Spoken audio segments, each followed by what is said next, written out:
been labeled a boondoggle by some Lansing lawmakers, swanky new offices for Michigan senators that will cost you a small fortune. But did taxpayers get taken for a ride on this deal? Investigator Ross Jones is here now with his latest report. Ross? Joanne, Stephen, this is the new building for lawmakers that almost no lawmaker wants to defend. It was pushed by the top Republican in the Senate, but even some in his party want nothing to do with it.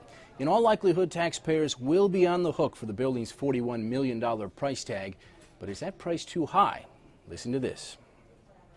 Based on everything that you know, is this building anywhere near worth $41 million? Not in today's market. He is Bill Fowler, the assessor of record in Lansing. His office sits just a few blocks away from the Capitol View building, and he says the Senate grossly overpaid for it. It does have, an indicated sale price that's 3 times greater than anything that is sold downtown of comparable use or utility. Fowler says that his office currently has Capitol View assessed at about $12 million, a figure he says is closer to what it's actually worth. Were it to be built brand new today, his office estimates it would cost just under $22 million. Lawmakers who are already critical of the project say this is further evidence the deal stinks. So when you've got a heavy-duty Republican donor who is selling a building to the state for a price that seems to be way out of line with the real estate market, and there was no appraisal done, wow, that's troubling. Now, both the Senate and the building's former owner insist the assessor is just flat out wrong here. They cite recent state purchase prices and the building's insured value.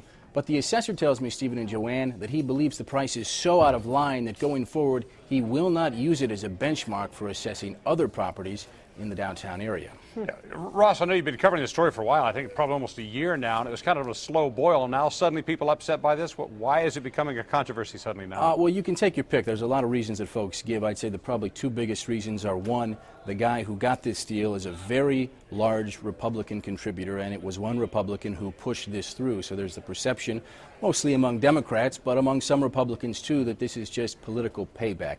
The other issue is, and you just talked about it with Proposal 1, is the perception issue. Everybody's being asked to pay more in sales tax because we can't afford to fix the roads. Right. Last week the governor talked about how all schools are going to have to take a $50 per pupil hit to try to help Detroit. So there's not a lot of money to go around here, and yet we are pushing through this deal that even a lot of lawmakers aren't willing to say we really need. You know, Ross, you said that almost no lawmakers want to defend the building here. Why is it still going through then?